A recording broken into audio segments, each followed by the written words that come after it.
Puisqu'on avait le droit de vote et puis d'être éligible, ben nous en avons profité. Mais je me répète, nous étions une minorité de jeunes. Bon. C'était toujours la guerre d'Espagne qui me hantait finalement. Et j'aurais voulu, moi, quand il y a eu les brigades internationales, j'aurais voulu m'engager. On n'a pas voulu de moi. Il y avait des jeunesses socialistes. J'ai dit, bon, ben, j'adhère aux jeunesses socialistes. Je suis devenue résistante, en esprit, je dis bien en esprit, le jour où l'armée allemande a défilé sous mes fenêtres quand elle a envahi, précisément quand elle a occupé toute la France. Je suis là et je me suis dit, c'est inacceptable.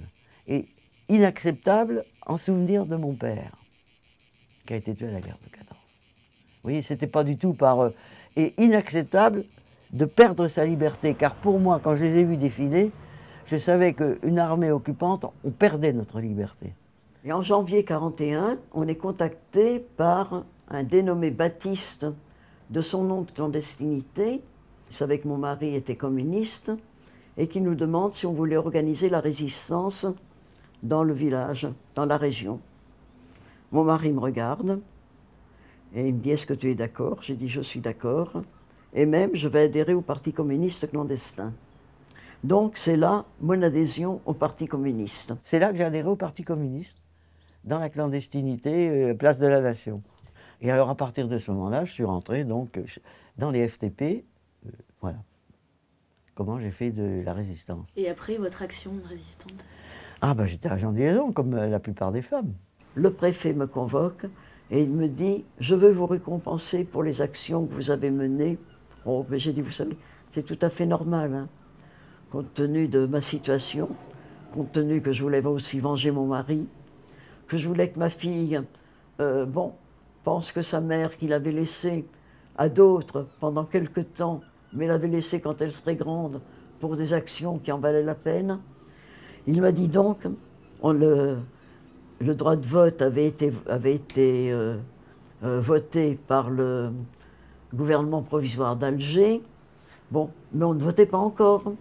Bon, je voudrais vous récompenser, moi j'y mets toujours ça entre guillemets, en vous nommant conseiller municipal des Sables-d'Olonne. À la Libération, moi personnellement, j'étais très politisé, ce qui était quand même assez rare chez les femmes, puisque j'étais à la fois secrétaire, j'avais créé l'Union des femmes françaises dans la Résistance, d'autre part, j'étais membre du bureau politique du Parti communiste ardennais. Le maire était un maire nommé par Pétain, ils étaient tous plus ou moins pétinistes, ils m'ont pu arriver comme une intruse. Et à la Libération, moi, j'ai été porté d'office, malgré moi, sur la liste pour être élu député dans les Ardennes. Je ne voulais pas, je voulais pas être élu, je voulais pas être député.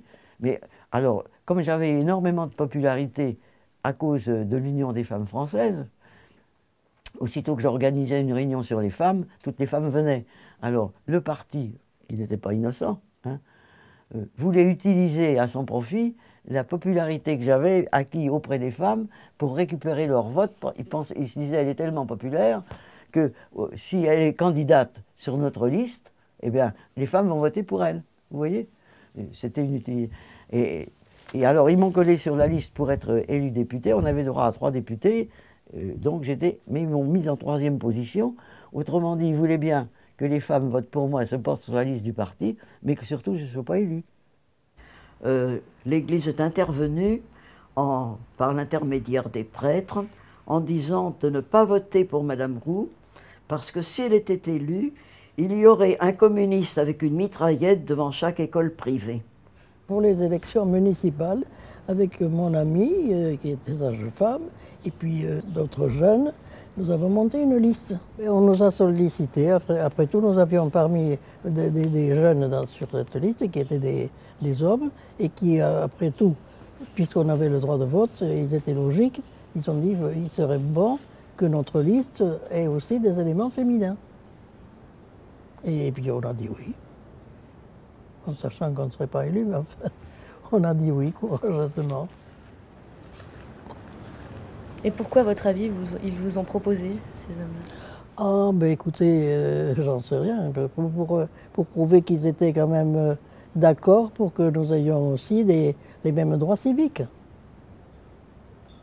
crois que peut-être avec un peu d'inquiétude, pour certains. Mais je crois que l'inquiétude de ce droit de vote et de se présenter, c'était surtout des messieurs beaucoup plus âgés. Et les hommes, ils n'étaient pas chauds. Parce qu'elles avaient le droit de vote, mais elles avaient aussi le droit d'être élues. Par conséquent, les hommes ont senti tout de suite qu'il y avait un danger là. Le danger, vous le voyez, pour qu'une femme soit élue, il fallait qu'il donne sa place. Enfin, il donne sa place. Il fallait à sa place qu'il y ait un homme. On ne peut pas du jour au lendemain, tout chambouler quand même. Et une femme qui s'occupait de politique, dans l'esprit des gens bornés, c'était fatalement une femme dont la vie n'était pas correcte. Parce que les femmes ne faisaient pas de politique, ne devaient pas en faire. Un jour, j'arrive à la direction du parti, puisque je faisais partie de la direction fédérale, et les camarades, les copains du parti, les camarades me disent, tu sais, il y a un camarade homme, il devait aller faire une réunion dans une petite commune, je ne me rappelle plus, dans les Ardennes, et il est malade, ne peut pas y aller, tu vas le remplacer. Ça a été un véritable test. J'avais la voiture, j'avais une traction avant, c'était toujours moi qui conduisais, et j'arrivais toujours, je laissais les camarades tout au long du chemin, dans les patelins où on faisait les réunions, c'était toujours des hommes, et moi je restais toute seule avec ma voiture, j'étais dans le dernier pays où j'allais, toute seule dans ma voiture. Vous allez voir pourquoi je vous dis ça.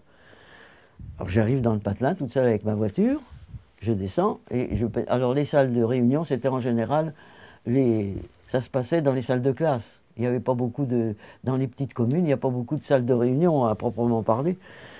J'arrive, alors comme les gens n'avaient pas eu de vie politique pendant toutes les années de guerre, à ce moment-là, c'était pas comme maintenant, tout le monde venait aux réunions, le patelin en entier était aux réunions. J'arrive, il y avait que des hommes dans la salle.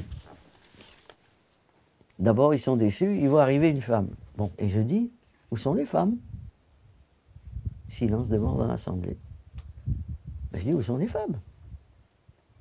Puis j'entends un piétinement sur ma gauche, c'était au premier étage.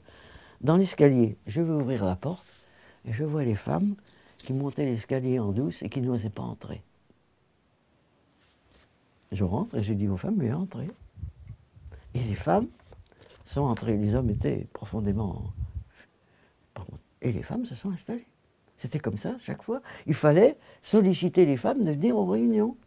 Je commence ma réunion, tout d'un coup, plus d'électricité. Bon, moi, je parle toujours sans rien d'écrit. Je continue ma réunion comme si de rien n'était. Soufflé, l'électricité est revenue toute seule. Bon, je continue, je dis, pas de réflexion, rien. Je fais la réunion, puis au fur et à mesure de la réunion, l'atmosphère se détend. Quand je sors, je trouve ma bagnole, les 4 pneus complètement dégonflés. Pas crevés, dégonflés. J'étais toute seule, il était 1h du matin. Alors, je me suis tourné vers les hommes et je leur ai dit tout simplement, vous les avez dégonflés? Eh bien, regonflez-les. Et ils sont exécutés sans piper. Il est là. Pour les municipales, oui. Nous avions déjà un maire qui était député, maire, et qui s'appelait M. Barthélemy. Nous n'avions aucune chance de le battre. Mais nous avions fait notre liste. Et alors, il y avait peu de femmes, mais nous, avec mon ami, la sage-femme, nous faisions partie de cette liste. Nous étions inscrites sur cette liste, qui, évidemment, n'est pas passée. Oui, M. Barthélemy, c'était un député déjà. Monsieur, et puis il s'occupait beaucoup de l'île Jourdain, donc il est passé haut la main. Ça fait rien. On avait eu l'audace de faire une autre liste. Ils ont regonflé les pneus. Et je suis reparti triomphante. Mais il fallait avoir le culot de le faire, quoi. Si je m'étais effondré, ils auraient triomphé, vous comprenez, mais avec moi, ça ne marchait pas. On se réunit après les élections, et puis on dit, mais maintenant, comme on est majoritaire quand même, il nous faut la municipalité, on ne va pas la leur laisser à eux. Bon, mais qui mettre? C'était bien difficile. Alors, il y en a un qui dit, mais Odette, puisque déjà elle a participé au conseil municipal, elle sait ce que c'est. Bon, et puis, enfin, on reconnaissait les choses que j'avais faites. Hein. Mais j'ai dit, moi, j'en veux pas. Mais si, il n'y a que toi qui peux être mère. Et puis quand même, c'est un honneur qu'on fait aux femmes, parce que c'était quand même un bouleversement. Hein. Même s'il n'y avait pas beaucoup de femmes, il n'y avait pas d'autres femmes élues maires, hein. Peut-être dans des petites communes, mais pas en Vendée. Bon, même si j'étais la seule, ça m'est apparu vraiment comme quelque chose. De même qu'après, lorsque j'ai été élue secrétaire du syndicat des enseignants, on n'était que 2 femmes en France. Hein. J'ai eu l'impression, là aussi, de faire avancer les choses. Il y avait dans la cour de la mairie, elle était noire de monde. Et les gens qui s'attendaient, oh là là, mais qu'est-ce qu'on va devenir avec cette femme, disaient les uns. Les autres étaient heureux, et les femmes avaient voté en masse au Sable. Elles étaient très contentes d'être représentées par une femme qui avait 27 ans, qui était une femme et qui était communiste. Mais depuis que on a les droits de vote, les femmes ont le droit de vote, je remarque qu'il y a beaucoup de femmes qui sont devenues des personnes politiques et qui ont du talent. Et je me dis que c'est une très très bonne chose. Selon vous, qu'est-ce qu'elles ont apporté de plus de nouveau à la vie politique? Ce qu'elles ont apporté, un incontestable bon sens et une efficacité, car la femme, quand elle s'engage, est efficace. c'est un peu d'humanité, des sourires, leur savoir, qu'on avait longtemps rejeté. Elles ont apporté aussi, et ça moi je me suis bien battue là-dessus, qu'elles étaient capables non seulement de s'occuper des œuvres sociales, mais qu'elles étaient capables de devenir des techniciennes de valeur et des ingénieurs et tout ça, qu'elles étaient capables. Et je crois que ça, c'est pas encore complètement acquis hein, chez les hommes, mais quand même ça progresse.